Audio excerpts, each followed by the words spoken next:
9 h ce matin, c'est l'affluence inhabituelle à la gare de Torrey-la-Rochette, transformée en lieu de promotion des produits régionaux.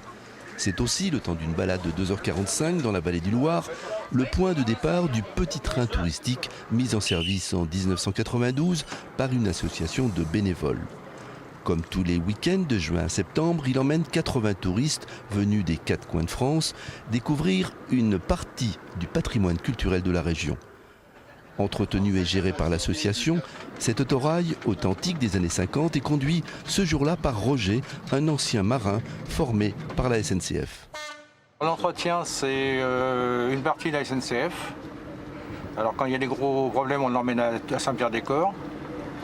Et sinon, il y a quelqu'un de la SNCF qui vient pour faire les petits réglages d'embrayage, des choses comme ça, quoi. Il roule à 300 à l'heure.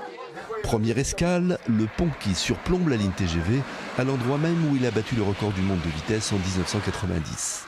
Le train, qui fonctionne au diesel, parcourra 18 km à travers la vallée du Loir jusqu'à sa seconde escale, le village de Traux, où la gare désaffectée abrite une exposition permanente sur l'histoire de cette région et de ses habitations troglodytiques.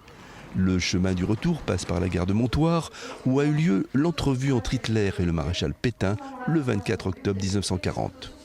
Nous sommes originaires de la Charente-Maritime, de La Rochelle, et nous nous promenons dans la région pour visiter tous les châteaux de la Loire.